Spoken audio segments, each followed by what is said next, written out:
Well, as stated at the start of the night, seated with a couple of former NBA coaches of the year. Who's that dashing figure on the side? I don't know, but there's a lot of gray on that goatee. I don't know. Ooh, that guy's gray. You look pretty good, though. You're intense. And that's a handsome man right there.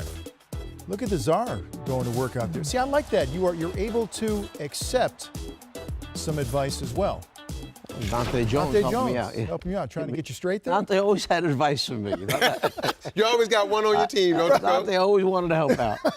So who better to enlighten us on the pathway to team success, whether you are building a team or maintaining high performance, than these gentlemen? So we are only days away now from the All-Star break. And Mike, I'll start with you. Whether you have a young team or a veteran team, what are some of the keys to keeping these guys focused and performing well so they're not just thinking about being off for a little while?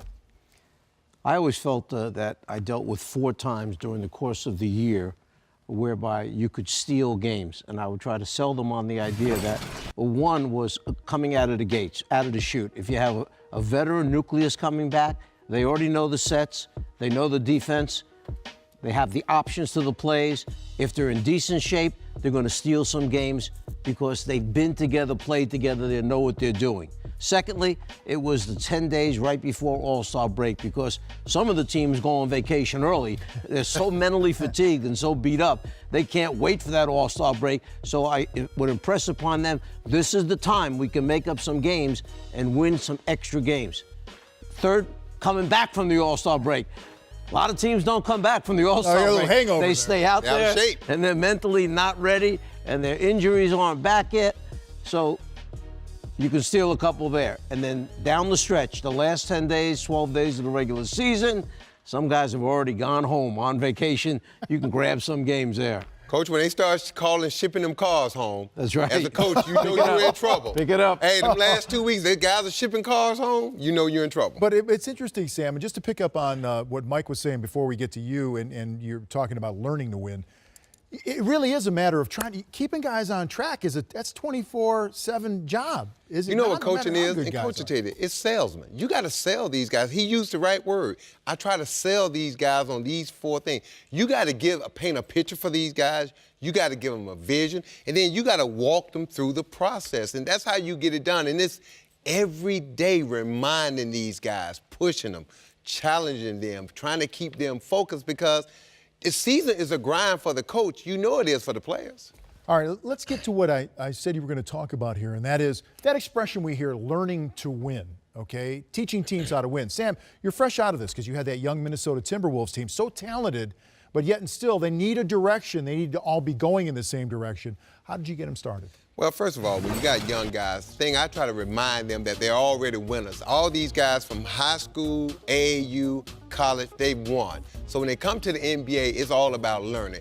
2, I always make sure they understand we're not losing because we're not talented. We're losing because we're young and a lack of experience. And as our experience grow, we're going to grow as a team and get better.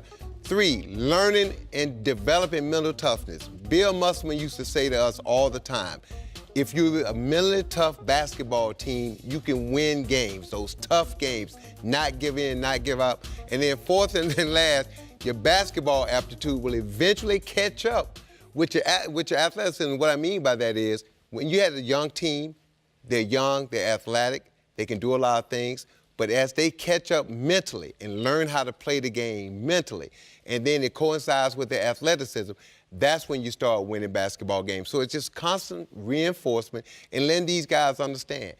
Everyone loses. 95% of the players coming in this league as rookies, they lose, especially if you're a number 1, number 2 pick because you normally go to a bad team.